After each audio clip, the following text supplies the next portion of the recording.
Olá pessoal, para quem não me conhece, eu sou Beatriz do Carmo, psicóloga, hipnoterapeuta e arteterapeuta, criadora aqui do canal Psicologia no Dia a Dia, e hoje vamos conversar sobre hipnoterapia.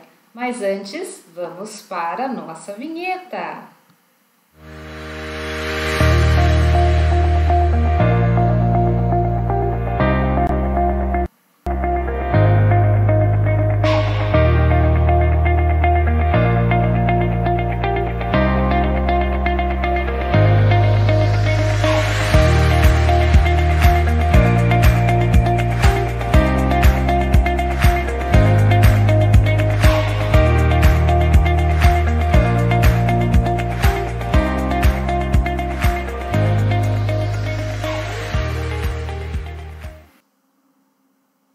Então vamos lá!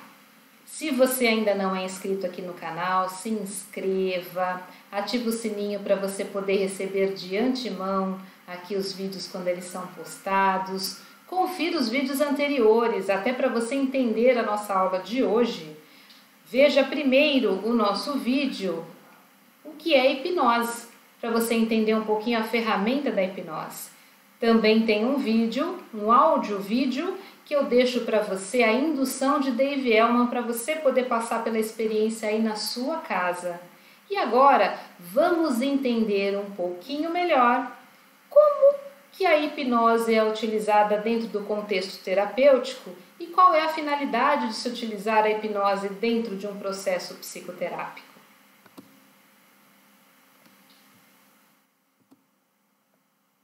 Então, vamos entender o que vem a ser hipnoterapia, ou também conhecido como hipnose clínica, que nada mais é do que o uso da ferramenta hipnose dentro de um contexto terapêutico, no caso aqui, que é a minha especialidade, dentro de um contexto psicoterapêutico, ok?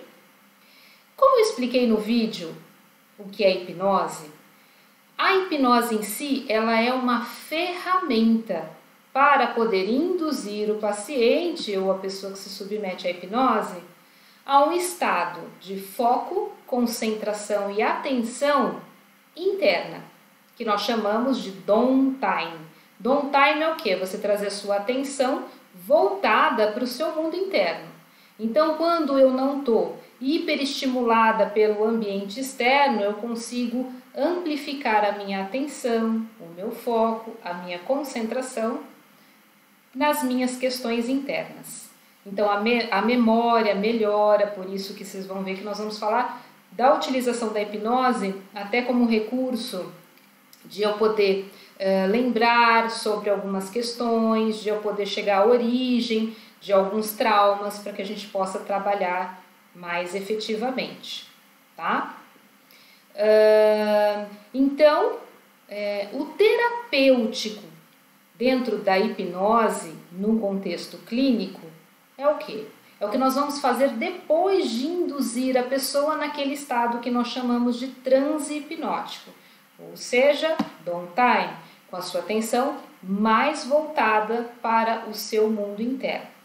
Se você acha que fica totalmente inconsciente na hipnose, vai lá ver o vídeo sobre o que é hipnose. Lá eu desmistifico essa ideia. Tá? O paciente não fica totalmente inconsciente, ele fica focado para as suas questões internas, não com atenção para o ambiente externo, tá? Então o terapêutico ele vai ser, após a indução para chegar nesse estado de relaxamento e nesse estado de hiperfoco nas suas questões internas, as sugestões que vão ser utilizadas e as ferramentas que vão ser utilizadas juntas com estas sugestões, tá? Que depois eu vou explicar um pouquinho melhor, como por exemplo, a regressão, então é uma ferramenta que a gente utiliza junto com a hipnose, né? Nós temos o exercício de lugar seguro, terapia de partes, cadeira vazia, perdão, ponte ao futuro e assim vai,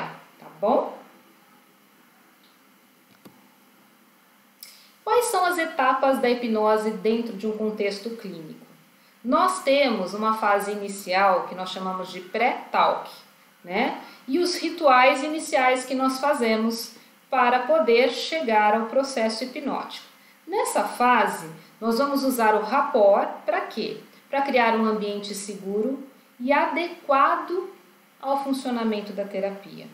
Então, nesse momento é quando eu explico para o paciente o que vem a ser a hipnose, como a nossa mente funciona, por que usá-la dentro de um contexto terapêutico, para poder trazer essa hiperatenção, esse hiperfoco para as questões internas dele, tá? Para a gente poder trabalhar com um recurso fantástico que nós temos, que é a nossa imaginação, as nossas imagens em ação, né? E a nossa imaginação, ela possibilita o quê?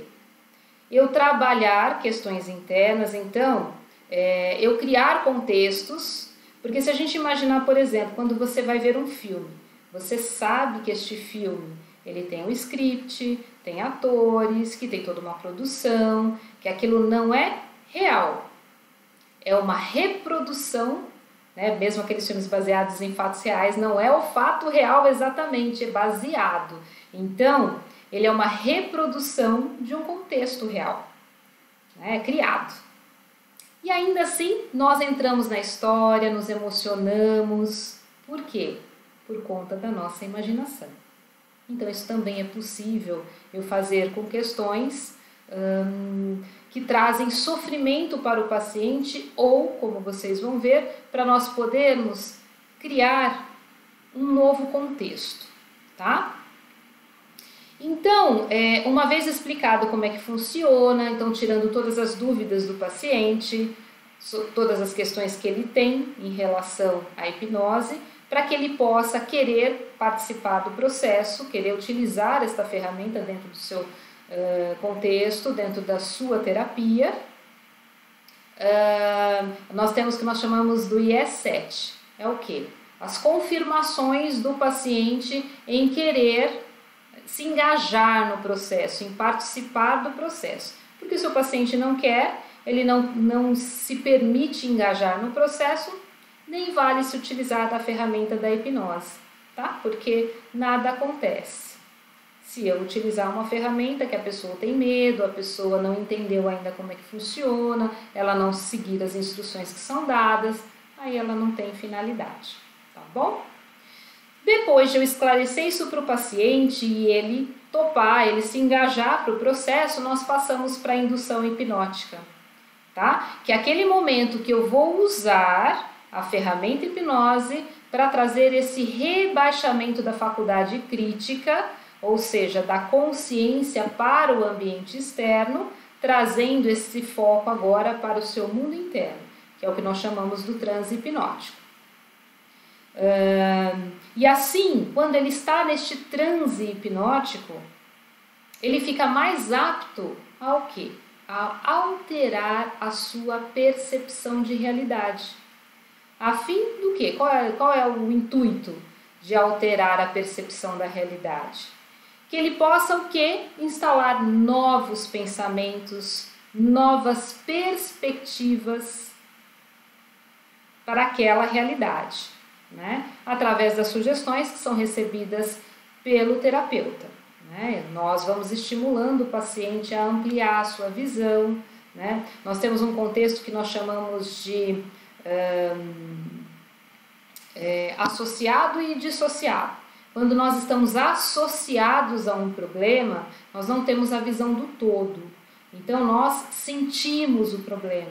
E quando nós estamos sentindo, estamos muito envolvidos com o problema, muitas vezes fica difícil de nós acharmos uma solução, né? Com as sugestões hipnóticas, nós conseguimos fazer com que o paciente ele se dissocie do seu problema e consiga olhar de fora.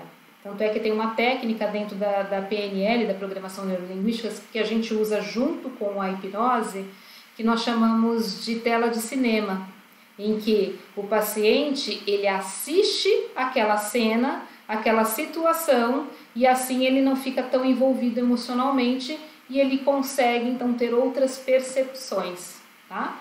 E aí qual é o intuito disso? Ressignificar. Porque quando nós temos uma memória de uma situação, Nós não temos a realidade em si armazenadas nas nossas memórias.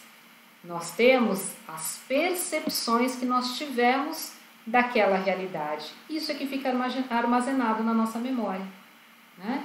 Então, eu não consigo mudar o que aconteceu comigo, mas eu posso sim mudar a percepção daquilo que me aconteceu. Eu posso trazer um novo sentido, um novo significado. Por isso, ressignificar um trauma, uma situação que me causa sofrimento, um novo entendimento para isso, ok? Quando nós colocamos o paciente em transe, é aí que entra a parte terapêutica, que são as sugestões hipnóticas, né? Que nada mais é do que o uso da comunicação, que pode ser tanto verbal como não verbal, né? E ela poderá ser aplicada de uma forma direta, como eu falei no vídeo anterior, e eu até deixei para vocês de presente aí nesse áudio-vídeo, uma indução direta hipnótica de Dave Elman, tá? Ou essa indução pode ser indireta, através das metáforas, ou mesmo não usando as metáforas, mas usando um contexto do paciente, criando toda uma terapia, uma hipnoterapia sobre medida, como fazia Milton Erickson, tá?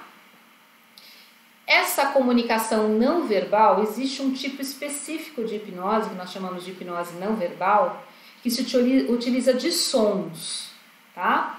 Determinados sons que ativam áreas do nosso cérebro que vão entrar em contato com emoções relacionadas a memórias daquela área, tá? Essa não é uma especialidade que eu tenho ainda, né?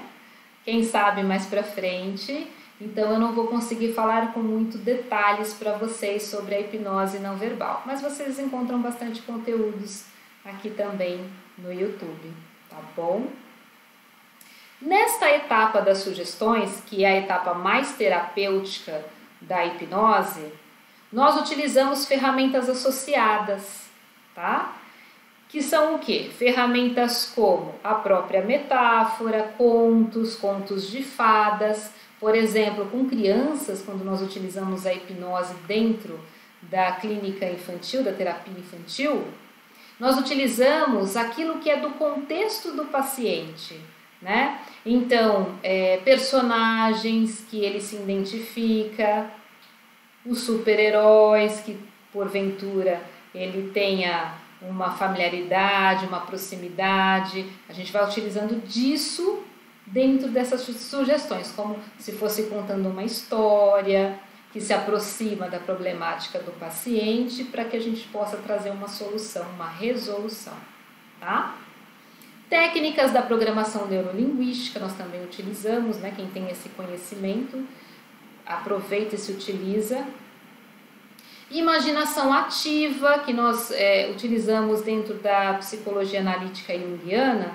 Isso nós podemos trazer junto para o contexto hipnótico, usando o recurso máximo que nós temos. E esse é um grande recurso que o paciente nos traz, que é a sua imaginação, né? Então, se a imaginação são as imagens em ação, eu ainda ativá-la, trazendo ele podendo modificar esse contexto, ou ele ativando nesse contexto, atuando neste contexto, ele torna-se muito terapêutico, tá?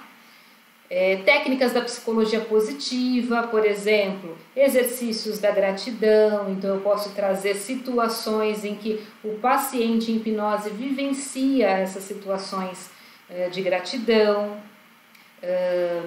situações que emergem emoções positivas, e nós sabemos, isso a psicologia positiva cientificamente comprova, que emoções positivas nos protege, nos leva a diminuir estresse, ansiedade, né? Nos traz sensações boas, bem-estar, né?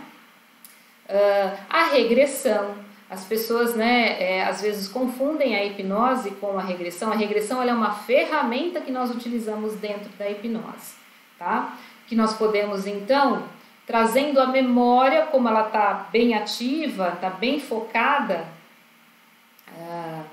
no downtime, né, nos conteúdos internos. Então nós vamos conseguindo fazer o quê? Um resgate de algumas memórias, podendo até trabalhar a memória intrauterina. Se nós falarmos assim, vamos lembrar disso, naturalmente a gente não lembra, mas se a gente está hiperfocado nessa visão interna, isso também é possível, tá? Porque nós trabalhamos muito com base na crença do paciente, tá? Então, se o paciente acredita em vidas passadas e aquilo pode ser uma metáfora interessante dentro do contexto daquele paciente, nós utilizamos então a regressão de vidas passadas. Técnicas do psicodrama, da constelação familiar, isso tudo de acordo com o que o terapeuta tem de conhecimento que ele pode trazer para esse contexto. Tá? E por que é legal, né, usar essas ferramentas em hipnose?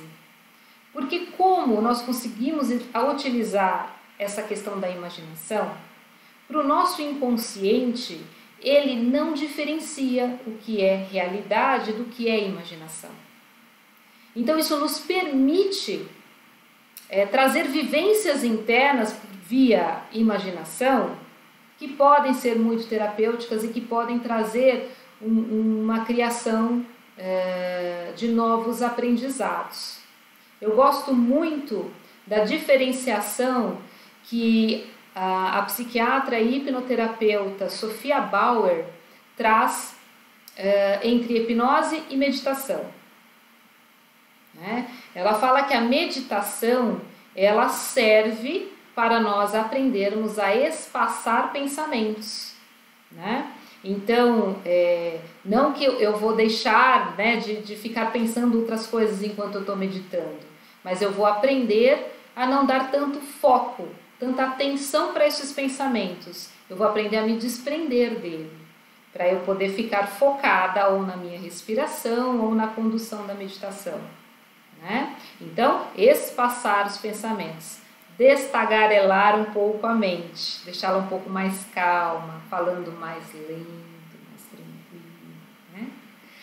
A hipnose, ela tem a finalidade de instrumentalizar o paciente, então trazer ferramentas, instrumentos para a mente daquele paciente trabalhar. Né? Então, por exemplo, aquilo que eu falei da associação e dissociação.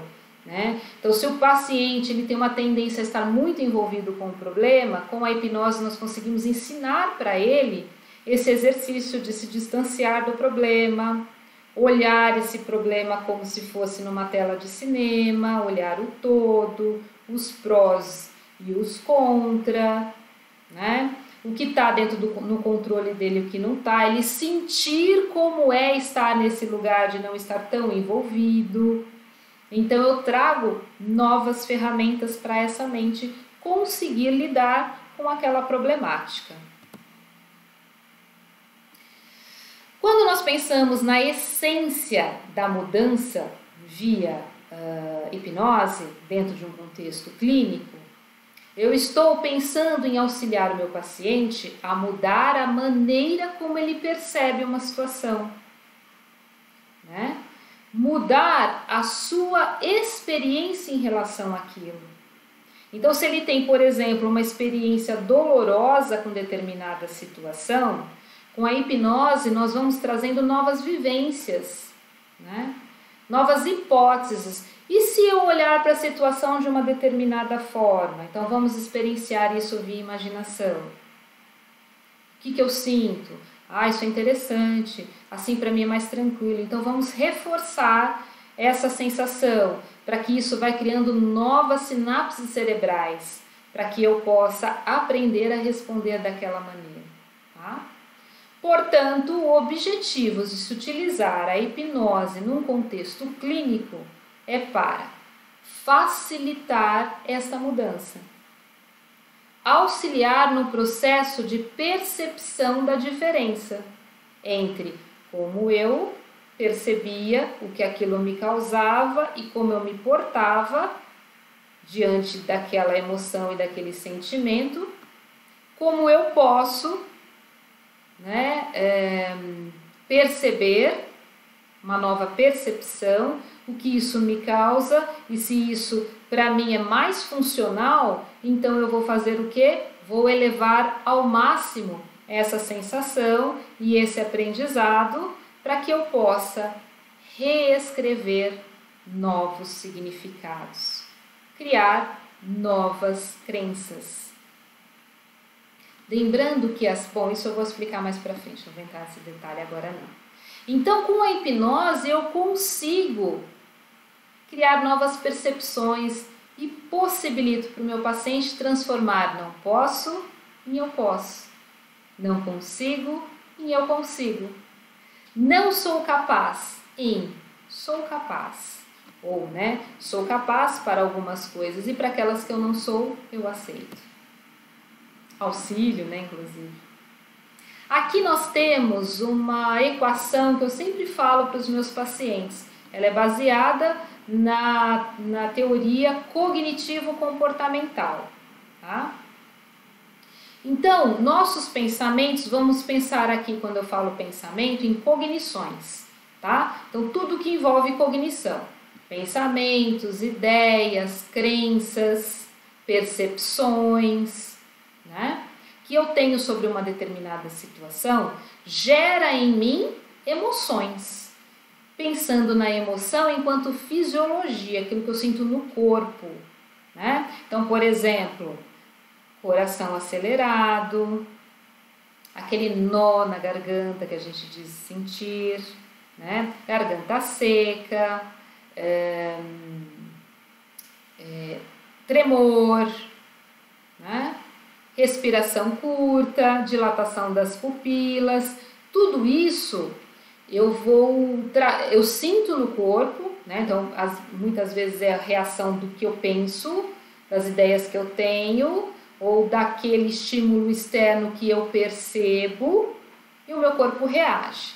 Na emoção eu não controlo aqui o que eu sinto, tá? O sentimento, ele é a percepção que eu passo a ter destas sensações emocionais, ou a nomeação que eu dou. Então, diante de uma situação que eu tenho algumas reações emocionais, fisiológicas, eu identifico e falo, estou com medo, ou estou ansiosa, ou estou triste, tá? Emoção e sentimento, esse conjunto, nós chamamos de afeto, A neurociência vai chamar de afeto. Emoções fisiológicas, sentimento, aquilo que eu já vou percebendo do que eu estou sentindo. Muitas vezes eu não sei nem nomear, Nossa, estou sentindo uma coisa esquisita, e aí às vezes eu descrevo a sensação fisiológica do que eu estou sentindo. Isso me leva ao quê? A eu ter uma ação, ou uma reação, que é o comportamento, tá? Aqui também vai entrar os hábitos. O que são hábitos? São comportamentos que se repetem, ou podem ser um conjunto de comportamentos que se repetem diante de uma situação semelhante. Onde que nós atuamos aqui, então, com a hipnose clínica? Nos pensamentos. Então, nós vamos trabalhar nessa questão pela fala, pela linguagem, nós vamos trabalhando a descrição destes pensamentos, dessas crenças, destas ideias, e isso nós vamos trabalhando uma nova percepção disso, consequentemente isso vai gerando novas emoções, ou emoções e sentimentos diferentes, e consequentemente um novo comportamento. Então vamos pensar na ideia anterior lá. Digamos que eu tenho uma crença de que eu sou incapaz de fazer um exercício X matemático. Então eu tenho a crença de que eu não consigo.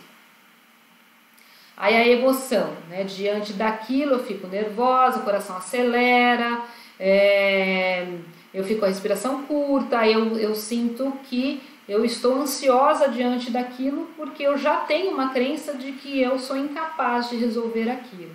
Consequentemente, o meu comportamento é procrastinar.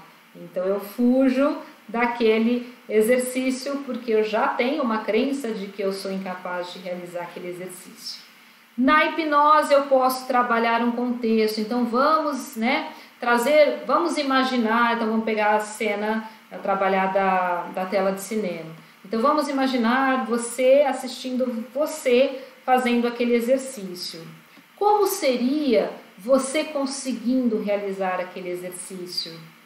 Aí a gente pode associar com uma emoção positiva. Imagina uma coisa que você fez e que você conseguiu. Qual foi a sensação de que você teve daquilo? Ai, foi muito gostoso, foi muito gostoso. Então traz isso para essa cena, vamos jogar lá na cena. E aí isso vai fazendo o quê? Eu vou modulando aquela sensação, aquela situação. E aí quando eu saio da hipnose, eu saio com aquela ideia de que eu posso talvez não conseguir fazer tudo, mas pode ser um desafio interessante para o meu cérebro, então eu vou tentar fazer, né? Eu vou me colocar para fazer e ver no que dá. Então eu vou modificando este comportamento, certo?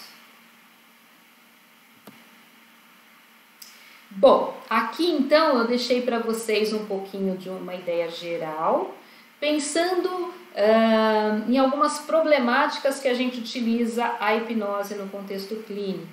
Dei um exemplo aqui de mudanças de crenças pessoais, então para trabalhar uma autoestima que esteja rebaixada, para a gente fortalecer e elevar essa autoestima, para poder identificar, né, a causa de um determinado trauma e não só identificar, mas que nós possamos ressignificar. O mais terapêutico não é só achar a origem, né? Mas é nós podermos trabalhar, mudar as percepções e os significados que nós temos para aquela situação. Fobias, por exemplo, que nós trabalhamos dentro da cognitivo-comportamental com dessensibilização sistemática, onde nós vamos conduzindo o paciente a se aproximar gradativamente do objeto fóbico, controlando a sua ansiedade. Nós podemos fazer isso por nível de imaginação, então através da hipnose, criando todo um contexto para que ele se veja, se visualize, sinta, perceba naquela situação, não estando realmente naquela situação. Mas lembra que o inconsciente, ele não diferencia o que é realidade do que é imaginação, tá? Tabagismo também, porque nós vamos criando essa dessensibilização, vamos elevando emoções positivas de uma cena que nós fazemos, por exemplo, Ponte ao Futuro, que aí seria uma progressão, né? Como seria lá na frente, eu sem o cigarro, e a gente eleva essa emoção. Então isso vai criando memórias emocionais para aquele cérebro, né? Então isso vai auxiliando a pessoa se colocar naquela situação propriamente dita. E assim vários, né? Para medos é uma excelente ferramenta, né? Então para fobias, medo de avião, medo de dirigir.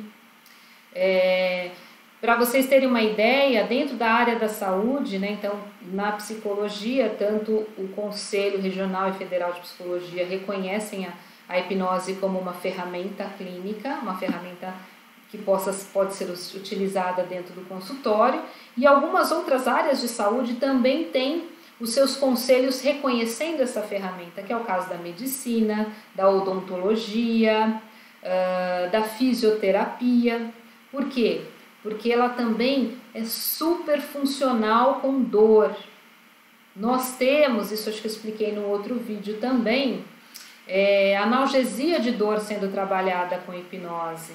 Dores de cabeça, enxaqueca, a hipnose ela auxilia bastante nessa redução da dor. E no contexto então, né, da fisioterapia, por exemplo, ou mesmo da medicina, numa dor ali, né, extrema, é possível então trabalhar, porque lembra que nós vamos trabalhar o que? A percepção da dor. Então eu posso diminuir a percepção da dor, não que eu vou tirar a dor física, mas eu diminuo essa percepção. Claro, tudo isso feito com um profissional que tem este conhecimento, tá? Porque a hipnose é uma ferramenta fantástica, mas ela precisa ser bem utilizada por aqueles profissionais que realmente a conhecem, tá? Por quê? É uma ferramenta fantástica, como eu mesmo falei para vocês, porque ela me auxilia a potencializar a minha terapêutica. Então, eu acelero o processo para várias questões. São todos os pacientes que eu utilizo? Não, não são com todos os pacientes. São casos, né, como eu falei, esses mais específicos, que o paciente entenda e se engaja no processo. Se um paciente não se engaja, não adianta eu utilizar esta ferramenta, tá? Mas ela me auxilia em acelerar algumas questões desse percurso. Mas sempre faça com um profissional que tenha conhecimento especializado nisso, certo? Passe pela experiência, depois compartilha comigo, conta como é que foi a sua experiência. Se você fez lá a indução de Dave Elman, como que você se sentiu? Foi fácil, foi difícil para você? Outra coisa que é importante, às vezes nós pensamos assim, mas eu não consigo entrar em hipnose. Todo mundo consegue.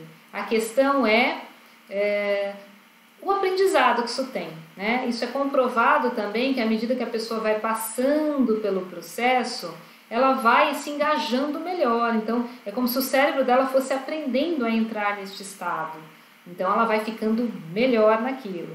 E claro, nós temos aquela sensibilidade maior ou menor à hipnose. Então, tem aquelas pessoas que elas são sonambúlicas, como eu falei no outro vídeo.